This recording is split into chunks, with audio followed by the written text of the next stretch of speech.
Mr. Oleg Baklanov, hello. Greetings to the hero of socialist labor and a prominent industrialist. I have just one question. How much profit was the Soviet Union making from selling Soviet defense products in 1991 when everything was already bursting at the seams? Approximately $20 billion a year from selling Soviet military hardware on the international market. How much were the Americans getting in 1991? The same amount, approximately. There was some parity between the two. What about in 1992, when Gaidar and Chubais came to power in Russia? We went down to $5 billion a year, but the Americans increased their sales to $35 billion. So we've heard those numbers from Oleg Baklanov, a well-respected man. In 1991, everything was shattering, but there was parity between the USSR and the USA in terms of arms sales. In 1992, when young reformers arrived, the sales tumbled down in just 1 year.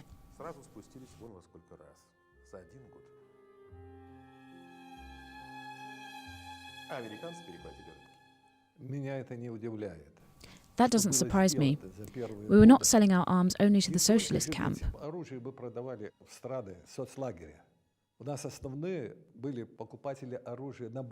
We had customers in the Middle East and India.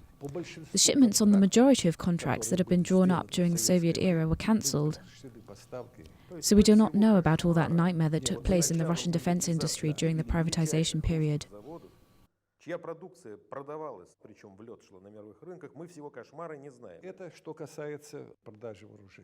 Yes, this is all about arms sales.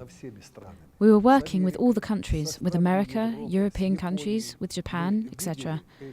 All those countries were interested in developing their technologies.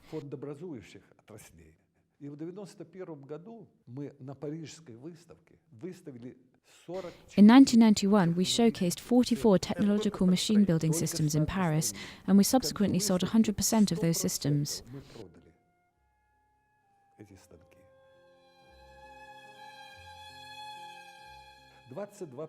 22 enterprises were joint ventures. Their products would be sold to international markets.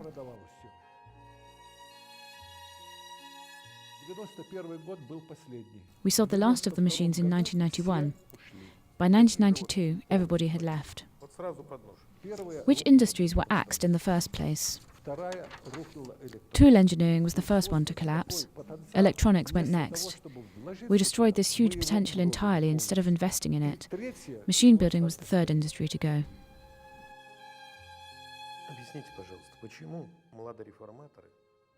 Can you explain why those young reformers were destroying such vitally important enterprises whose products were comparable to those of the US?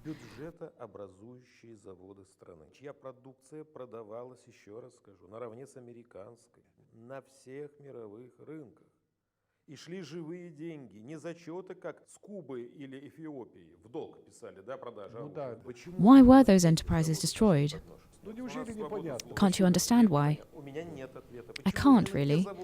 In St. Petersburg, there was a remarkable enterprise of numerical control systems which was built in 1990. It was a brand new enterprise built in cooperation with Italy. All of a sudden, they started making cigarettes at that enterprise.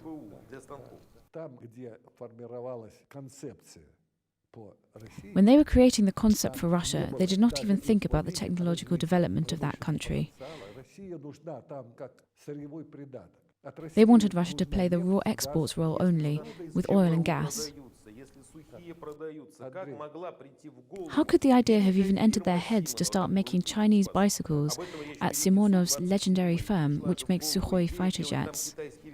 Someone wanted to do that. They would take the enterprises, the factories, and the money, and then just vanish.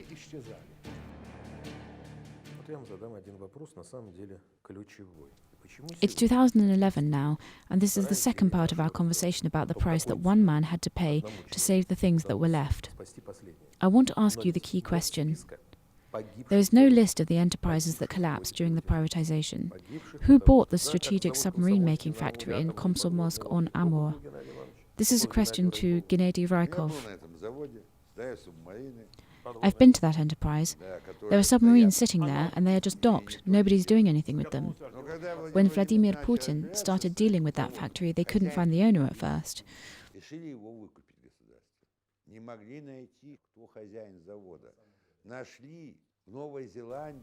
The owners were eventually found in New Zealand. Russia wanted to make that factory its state property, and the owners said that they wouldn't mind at all. How is it possible that a submarine-making enterprise was owned privately? Putin had to go there himself to look into everything that was going on. So it was a secret defense enterprise that was building nuclear-powered submarines, like the Kursk. There was one submarine with a nuclear reactor on board. It was 90% ready to work.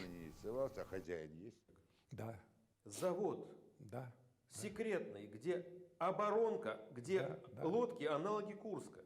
С атомным реактором, уже работающим на борту, была готовность 90%. То есть в любую секунду мог быть небольшой Чернобыль. Yes, there was one submarine, the construction of which was nearly finished. The reactor was already active. The company was spending colossal amounts of money on production, a company which should have been controlled by the state. На протяжении всех 90-х годов, Николай Александрович, всех 90-х. Viktor Ishayev served as the governor of the Khabarovsk region during the 1990s. He said that he had to go to great lengths in order to get the factory back into the hands of the state. He tried to convince everybody in Moscow, all the ministers and everybody else, that cutting electricity in Komsomolsk-on-Amur was unacceptable. What would happen to the nuclear reactors on board those submarines? It would create a small Chernobyl, no more and no less than that. Why isn't there a list of the destroyed enterprises, not to mention the industries? There were whole industries which Putin managed to rescue from imminent decline. There is no such list, so we do not know what we have exactly lost, and nobody is interested in finding out.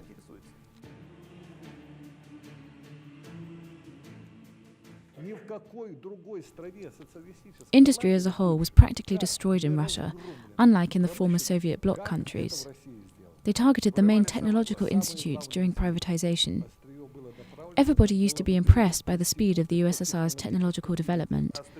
Many foreigners would come to Russia to learn from the USSR.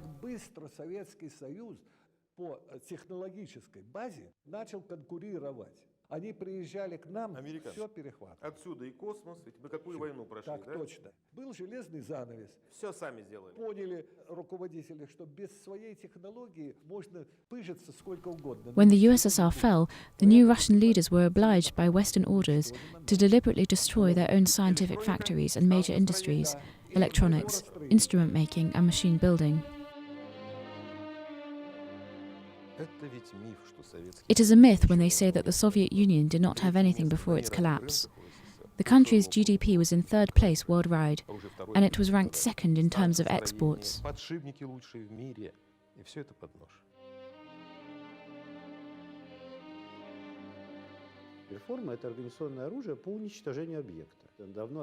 A reform is an economic weapon which can be used to destroy economic entities. This is how it was described a long time ago in a book entitled Confessions of an Economic Hitman. This book was penned by an American working in one of those companies. He was investigating the subject of the economic destruction of whole nations. He described the way in which economic reforms could kill countries. You could use other kinds of weapons too. Food can be one of them. We do not really understand what kind of legacy Putin was dealing with. By the year 2000, Russia had completely lost the following. Economic industry. Putin returned what he could. Shipbuilding. Civilian vessels first of all, which Putin managed to bring back. The industry of communication. Machine building, which Putin managed to bring back. Heavy machine building. Putin brought that too. Instrument making. Light industry. There was no Russian flax by the year 2000.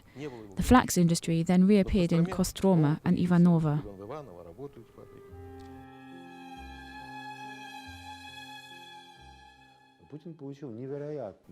Putin received incredible credibility from people.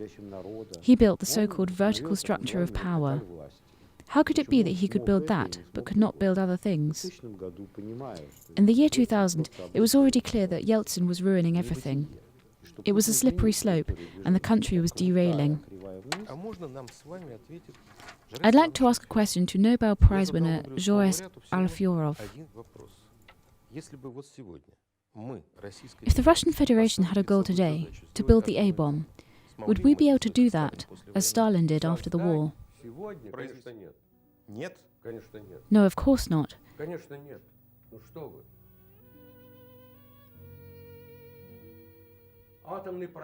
A nuclear project first and foremost requires considerable spending. The Manhattan Project cost more than $2 billion, the dollars of the 1940s.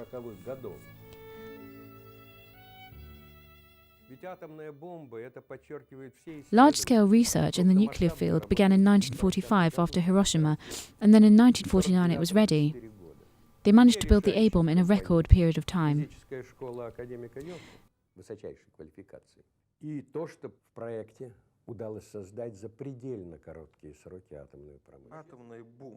So they built the A-bomb immediately after the war, in 4 years. Putin preserved the academic school in this field.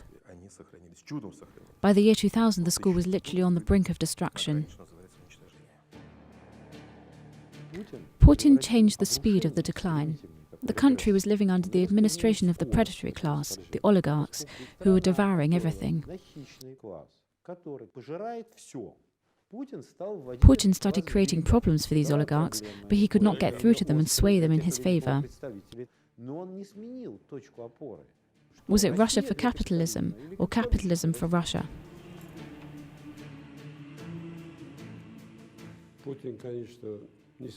Putin could not change the people, of course, but he managed to change the country a lot. The oligarchs had gone too far before Putin arrived.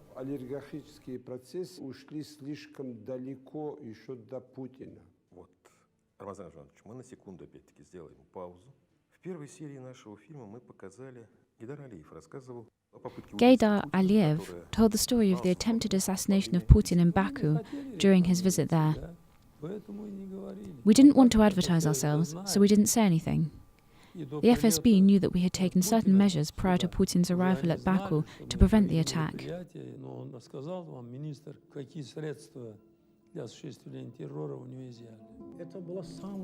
2005 was a hard time for the National Security Ministry of Azerbaijan.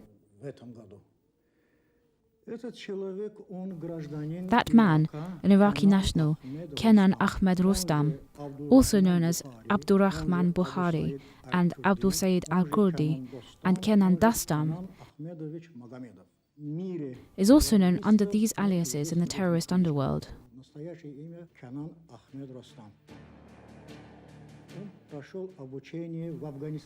He was trained in Afghanistan and Chechnya.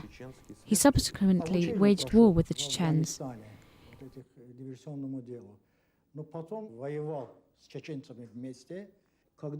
It is hard to say when the plan to assassinate Putin was formulated. He had a whole arsenal of explosive devices. It was a complicated system made out of two parts: the transmitting and the exploding ones. Our specialists had not seen such systems before. They were not common among self-made bombs. How did they want to kill the Russian president?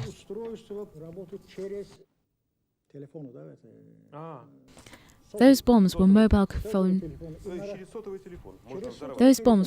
phone-controlled bombs. They could be programmed via a signal from, let's say, Baku, which meant that you could detonate a bomb from any cellular network, which sends a signal there through the phone. When that report came out, some people wondered why I only discussed one assassination of Putin, if there were in fact 5 such attempts made. Putin's life was in danger 5 times.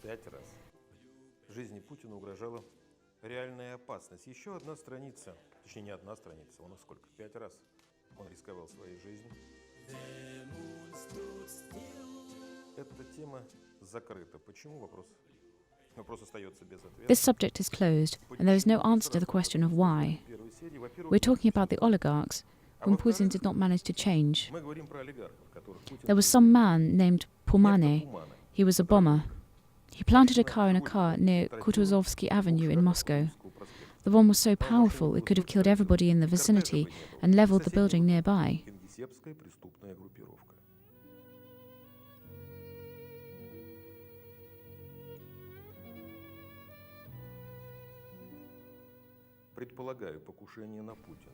Who was the mastermind behind the plot? A certain senator was suspected of this, who might have done it out of revenge. It was all linked to the Republic of Bashkiria and the deprivatization of the enterprises of the energy industry. Pulmane had a weak heart. The police beat him up. They hit him in the chest and he died. But that car had been prepared specifically for Putin. They were waiting for him. The Bashkirian energy industry found itself in private hands. When Putin started to show an interest in the price for which the raw materials were sold and the income that the industry was accumulating, the assassins decided to prepare the car bomb for him.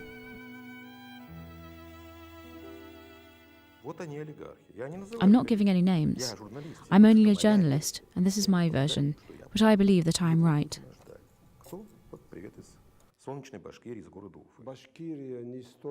Bashkiria is not that important here. The interests of the large groups of oligarchs are much more relevant.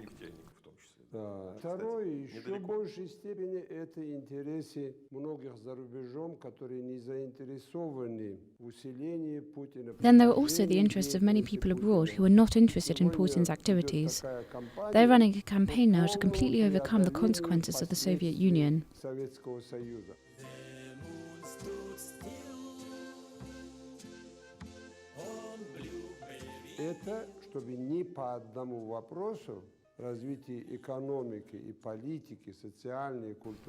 The people who rule this world do not need Russia as a threat to their view of the economic, political, social and cultural development of the world. Some say that Putin did not manage to get through to the oligarchs and change their minds. It meant that he still relied to a great extent on those oligarchs, which appeared under Yeltsin. And as a result of this dependence, those oligarchs became a lot richer. Putin did not make a fundamental change in the development of the country. That's what his duplicity is about, and people try to use that duplicity for their own gains.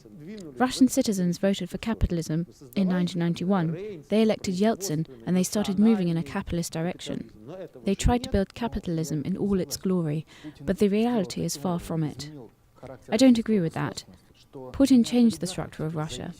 People's lives do not depend on oligarchs anymore. This is what he did. During the 1990s, there was a quota system of officials, when each oligarch would have his own officials behind him. They had all kinds of officials. All the ministers had to do was maintain the business of their oligarchs.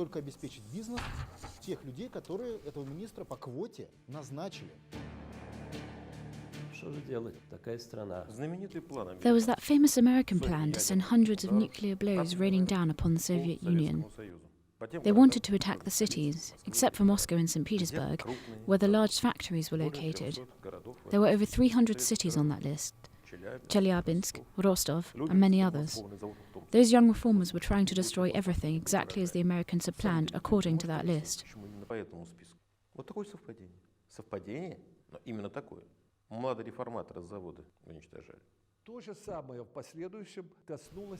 The aircraft-making industry suffered from the same problems. Science was ruined. Afterwards, they started opening trade centres and entertainment complexes in scientific buildings. Many buildings were rented for offices.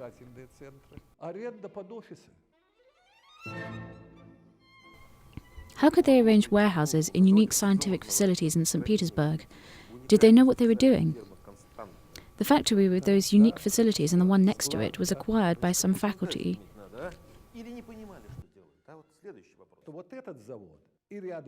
The factory with those unique facilities and the one next to it was acquired by some company called Chaika Plaza.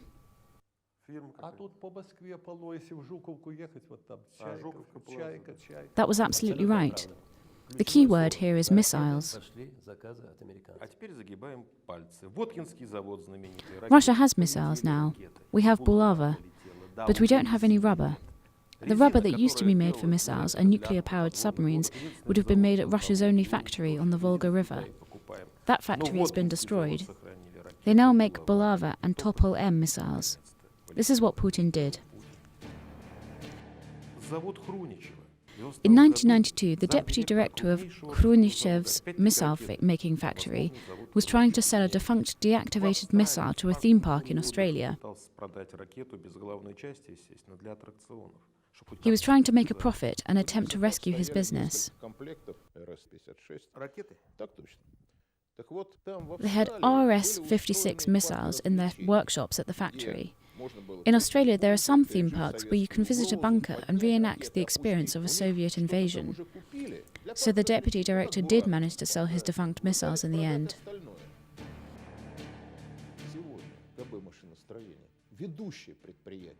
Today, this enterprise is the leading one of its kind in Russia. Everything is working fine. However, in the past, the officials of the enterprise had to travel across the world to places like Australia to try and keep their company afloat. What was the need to amalgamate many factories into one conglomerate?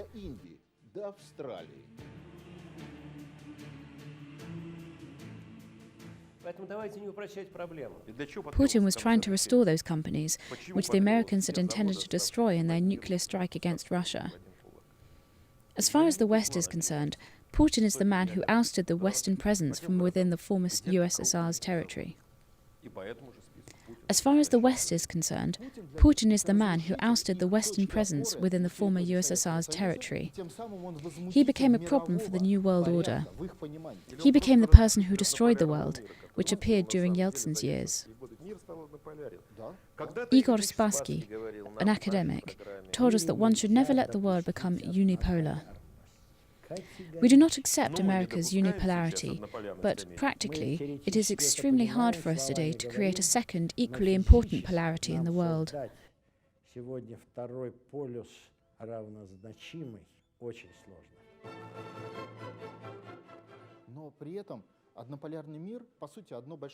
However, the unipolar world is like one global state.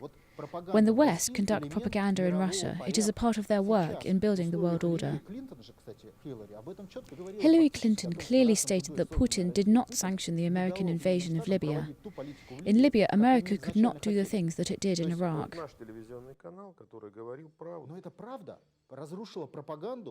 Которая уже подготовила тотальное уничтожение общественного мнения мировое, как с Хусейном. I think it was during the 1950s that the Americans were going to bomb the Soviet Union. More than 300 nuclear strikes were supposed to be carried out against the USSR. They were talking about the Dulles Plan, but there was no Dulles Plan per se. There was a Chief of Staff's plan. They were special presidential directives, and the war was described there in detail. Если мы возьмем список городов, которые должны быть уничтожены, и посмотрим, какие заводы Егор Тимурович уничтожил. If we take America's list of cities that were supposed to be destroyed and see which enterprises were actually dissolved on the orders of former Russian Prime Minister Yegor Gaidar, then it is clear that those two lists coincide completely. It was a method of economic murder. Gaidar was an economic hitman. Everything that started in 1991 was a plan to destroy Russia.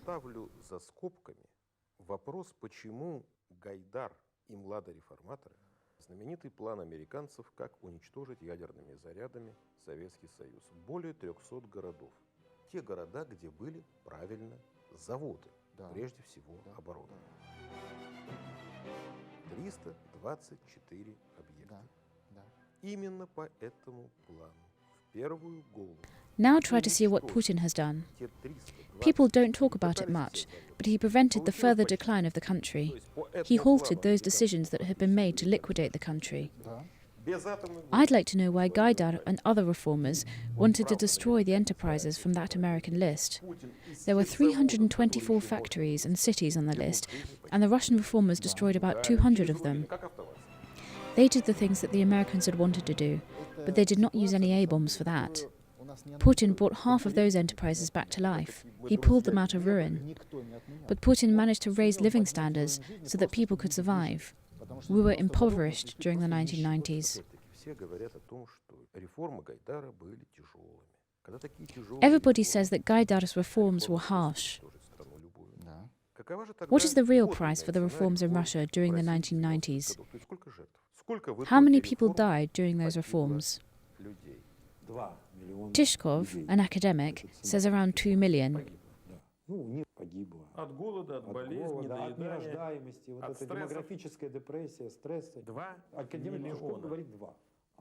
His opponents, specialists on demography, say that there were around 11 million deaths.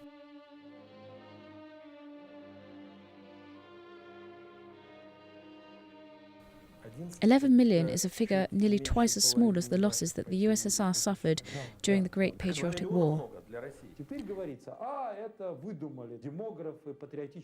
Now they say that 11 million was a number fabricated by patriotic demographers. Tishkov said that his number of 2 million deaths included the growth of the population with the help of immigration. However, the natural decline in the population never includes the growth through immigration.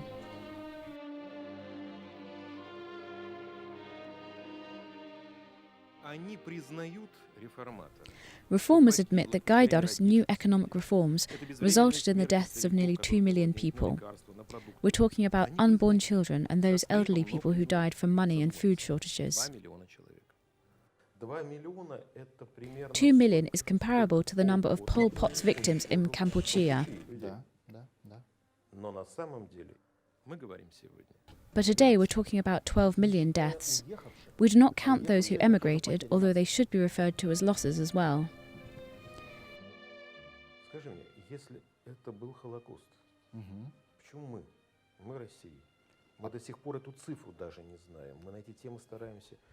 If there was such a huge number of people, why aren't we more aware of this? Is there any censorship that stops us from calling a spade a spade? This is the legacy that Putin received from Yeltsin. 1 million Russians were dying every year. There are 145 million Russians, which means that the Russians would become extinct as a race in 145 years. The death rate was higher than the birth rate. Who managed to raise the birth rate by 26%?